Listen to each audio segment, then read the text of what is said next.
What's going on, guys? Carter here with Edged Mindset. We've got another Medford. I picked up this TFF1 in an awesome auction. I got it for a great deal, and it kind of reminded me that I like Medford knives.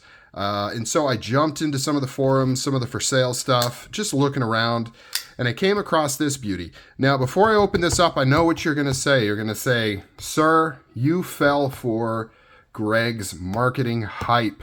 The only reason you bought this is because you succumbed to his well-orchestrated, I'm sunsetting the Praetorian, I'm not going to make it for the next year, shenanigans to try to sell off the inventory that he overbuilt.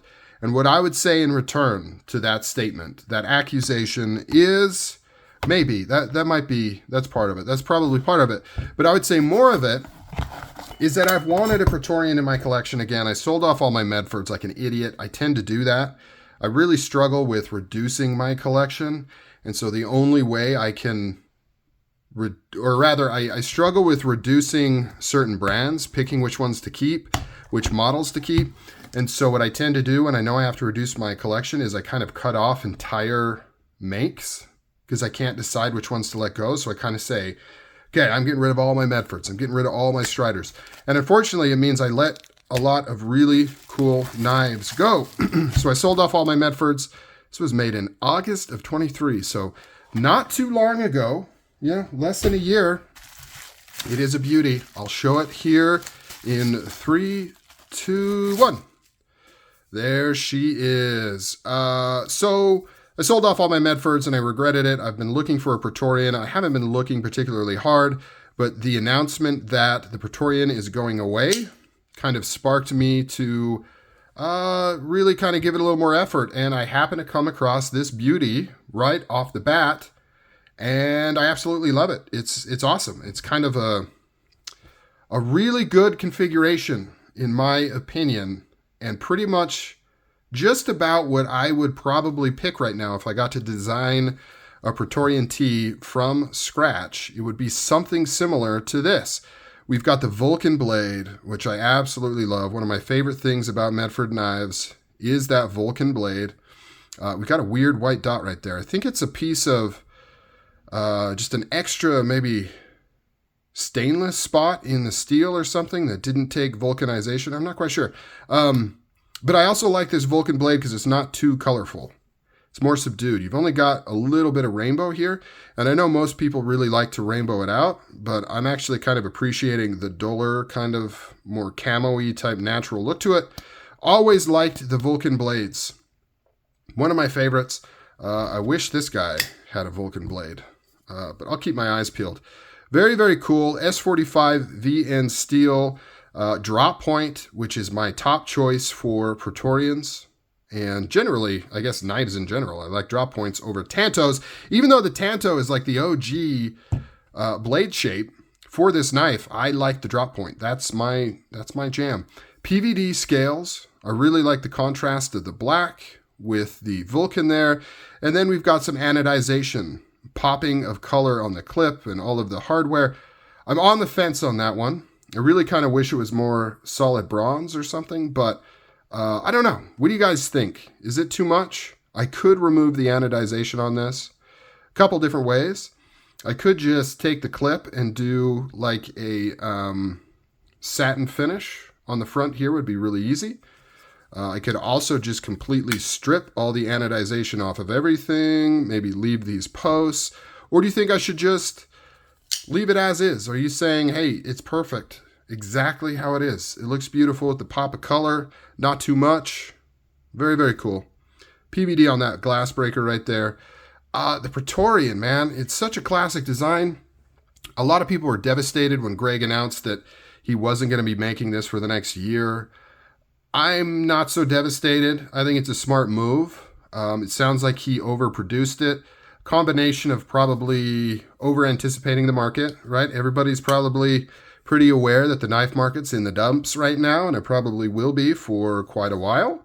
And then he blatantly admitted that he had an issue with his manager producing too many models. So I think he saw that he's a little heavy on Praetorians, There's a lot of them out at the retailers, and he thought, I've got to slow this train down anyways. I might as well turn it into a thing and officially sunset it for a year. A year is not that long, especially considering these knives haven't even finished production yet. Like I'm sure he's got batches that are currently in the works that'll be going out.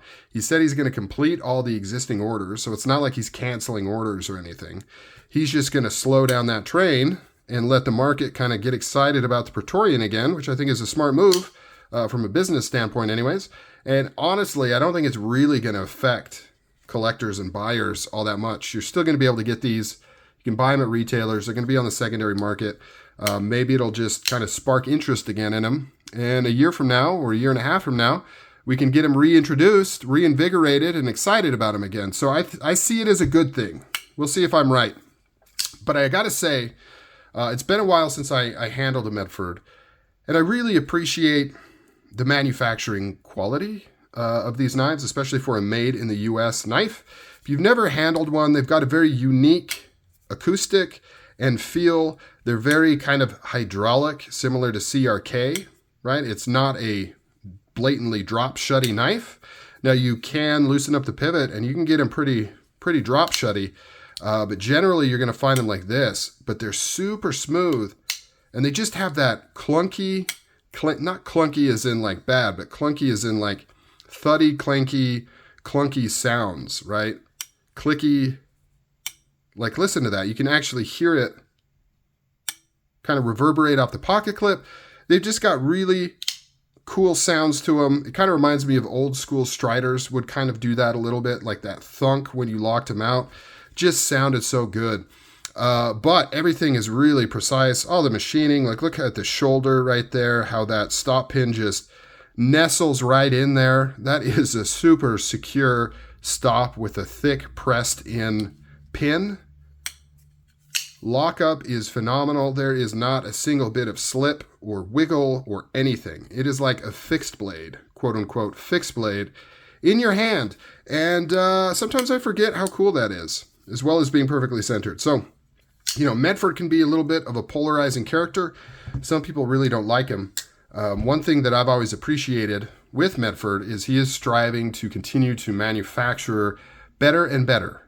From the beginning, when I started following him, when he first came out to now, leaps and bounds in terms of knife quality, manufacturing. You know, he may not always admit that's what he's doing, because I remember when people used to complain, we're going on a tangent here.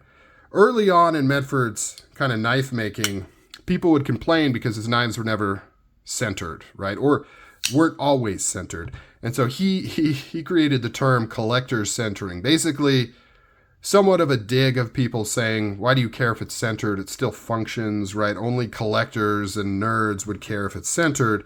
And so he would specifically point out if it was perfectly centered, he would call that collector centering, right? So you could look at that and say, oh, he's being a little passive aggressive and not that cool. But behind the scenes, he does take that as a mental note to say, okay, people want their knives centered. How do we get there? And he did. He improved his manufacturing processes, and now his knives are some of the most dead nuts centered knives, at least American knives, that I've seen, right? Like, it's just perfect. And his manufacturing always improves. It just gets better and better, smoother, tighter, everything. So I do really appreciate that with Medford. And he's keeping the big, chunky, thick boy knife trend alive. Not too many people are doing that. Not in vogue right now. I'm hoping that things come back around again and we get to see our time shine once more in the light as big, beefy, overbuilt knife lovers. We'll be able to not hide in the shadows and take the light and be the champions that we all know we are deep inside. Because I'll always love big overbuilt knives. It's in my DNA at this point. I've tried to run away from it a little bit and I always come back. It's just, I don't know, something about it. Just like it. So what do you guys think? What do you think of this bad boy? Was this a good purchase? And what do you think of this anodizing? Do you think it's, do you like it as it is, or should I try to remove it, knock it down, make it more monochromatic overall? that would void the warranty, but you know, honestly, I don't know if I care. This thing is built like a brick shit house. I don't see there being any issues with it, so I doubt I will have to use that warranty. So comment down below what you think, and as always, I appreciate you guys. You're awesome. Take care. I'm out.